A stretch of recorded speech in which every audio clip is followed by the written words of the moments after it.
Hey Brian, so Brandon here, and we're trying out a new software right now. It's going to help us communicate some of the things that we're planning in the future, and also looking at videos together. It's going to make things a lot easier for both you and I, but let's go ahead and see how it works. First, we'll look at videos. All right, so first one I have played up for you is going to be your sumo.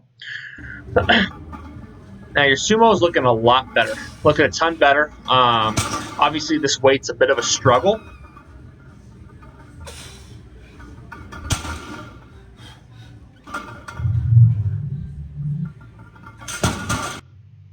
Now, breaking that down a little bit, the biggest things I noticed is that we're locking out a bit of a soft knee. So what I mean by that is our knees, instead of being perfectly locked out, they're just a little unhinged.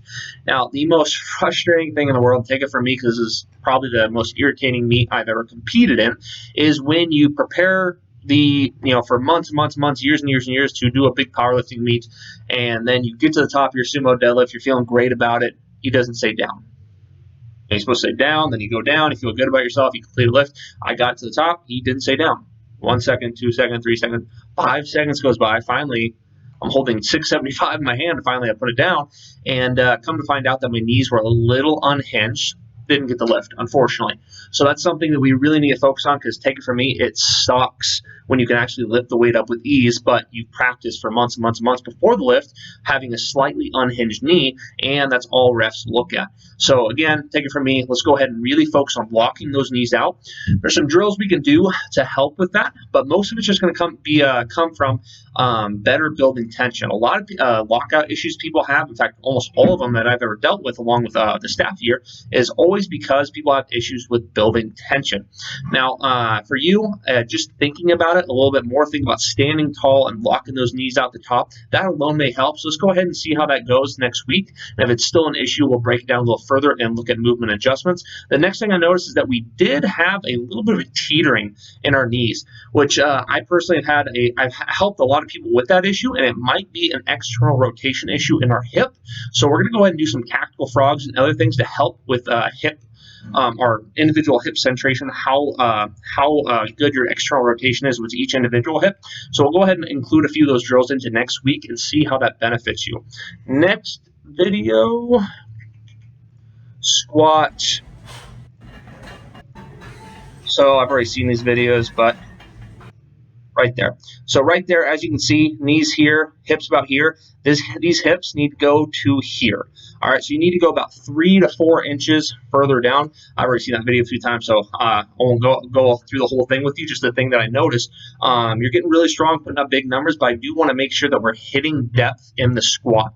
Now, the next thing that I want to cover with you is at this point in training is the time that we would start including wraps if you want to compete in wraps. That's going to be 100% up to you. It's going to add an extra kind of component to lifting, but at the same time, it'd be a lot easier to hit your goals if you did do it and raise that total a little bit. Usually wraps immediately add anywhere from 30 to 50 pounds, and if you get really good in them, they can add all the way up to 100 pounds to your squat, and surrounding musculature gets a lot stronger because of it, because while they help with knee extension, they don't help your spinal erectors, they don't help your back, they don't help your lats. So a lot of surrounding musculature have to adapt to the heavier loads that you're able to lift with them. So it might be a good idea, and this is the exact time where we're going to start incorporating them if you want to compete in that division. Now, just to keep in mind, one division, raw division, 100% raw, you can wear knee sleeves, which I very much suggest a better proprioception in your knee and help efficiency of the squat. You can wear knee sleeves, or you can wear knee wraps in the classic raw division. So really, you just got to decide what you want to compete in, either the true raw or the classic raw, and depending upon that, we'll either start using wraps now or we won't. So just go ahead and think about that and get back to me when you can. Next video. Lastly, the front squat. So the biggest things I noticed with your front squat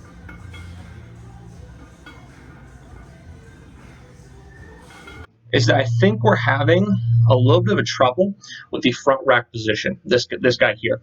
We started on this guy, and then we quickly switch to the X, if I saw in the video correctly. What I want you to do is start in the X. Start in the X, and I will encourage you to wear possibly a different shoe, something that's flat. Now, the reason that people oftentimes have trouble with the front squat with the kind of shoe you're wearing, the ones that are lifted in the front, as you can see here, there's already a little bit of lift in there. The reason that is because it doesn't let you have the 3 points of contact in your foot. These two here, pinky, big toe, heel. 3 points of contact is really important to keep throughout the lift, and you can't do so properly in those kinds of shoes oftentimes. A lot of people will wear them when they first start lifting, but at the same time, I think you're at a point now, well, actually, I know you're at a point now where we need to move on to more either minimalist shoes or some kind of shoe that's going to help you have that 3 points of contact. I think a big part of it is when you're like this and trying to stay as upright as possible, oftentimes you need those 3 points of contact. So I do think it's a bit of a shoe issue. If you can go in socks for now, I would very much suggest it. But I do think that's the number one issue, along with trying to get better in the front starting rack position. Let's go ahead and try to get as deep as we can in here. Raise those elbows and start here rather than starting here then switching to here. Those two alone should help greatly, and if they don't, let me know. So we are increasing the length of the pauses, so this is actually going to be even more challenging moving forward. So let me know if you have any more issues with that. Now going over actual training. So when it comes to training, next week will be our final week of sets of 5. I actually planned originally on stopping at the week, actually this week, after this week, but at the same time, because if I remember correctly, we missed a week within the last month and missed a few individual training days, I do believe it'd be beneficial for you to fully adapt to this rep stimulus by doing it one additional week. So after this week, starting on the 16th, we're moving into something completely different. So starting on the 23rd, we're moving on to a new rep cycle with a lot of new accessories that are going to be extremely challenging to you. So as you can see here, we got some conventional deadlift, intermediate conventional deadlift, got some new snatch grip, a new deadlift accessory, snatch grips, which is going to be very beneficial. Getting back into pin presses, which is going to be great for you. Yeah, so a lot of new stuff there. So the main thing I want to get across is that we're getting more into mechanically advantaged lifts. So for example, with the conventional, starting off blocks or mats is going to help you to get more of, or to lift more load. It's going to put you in a far more advantageous position.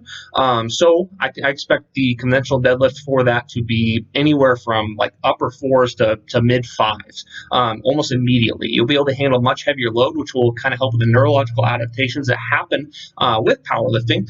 Being a bodybuilder your whole life, this is something we really need to develop, and around this time is where we're really trying to hammer down hard on it. So you'll notice some of the lifts that kind of fit that category, along with ones that are going to be very challenging positionally. So for the bench press, we're now doing pin presses on the spot that you struggle with the most, the spot that I've seen you fail at the most, or be kind of a sticking point, how a lot of people will describe it. So we're going to go ahead and go down to that point, dead stop, create force from there. It's going to be extremely challenging, but very beneficial. Snatch grip deadlift, if you don't already know what that is, it's just going to be normal grip, going to snatch grip.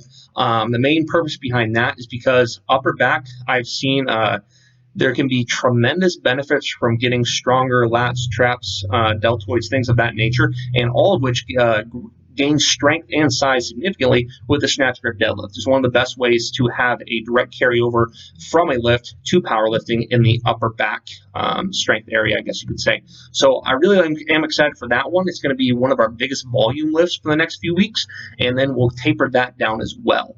The biggest thing I want to work on these next few weeks is going to be getting ready for the meet in terms of proficiency of lifts. The squat, I really want us to get down to exactly 90 every single time. And that actually reminds me of one last point I want to make here. When it comes to the squat, for example, I really want to push these back off doubles. These back off doubles are the ones I want to push, and recently it's been the reverse. We're pushing the first lift and not so much the back off doubles. What I really want to do, especially for this one, 2-count pause at 90 degrees, I really want to make sure that we're pausing exactly at 90, getting a video of it to make sure that's taking place in between sets, and just getting used to going full depth and practicing being strong in those positions, the positions required for your meet. Because again, the last thing you want to do is not have lifts count because of a simple mistake we could have corrected about now. So making sure we get exactly a 90, kind of being very proficient in the range of motion you will have to lift to in competition, making sure glutes stay glued to bench, one count pause on the bottom, and then with a sumo deadlift, we're locking out with straightened knees, nothing soft there. Those are the biggest things I want you to focus on, along with adapting to some of the new accessories we'll be doing. Let me know if you have any questions at all, and I did send you a few movement videos that will greatly benefit you. Let me know if you have any questions on those.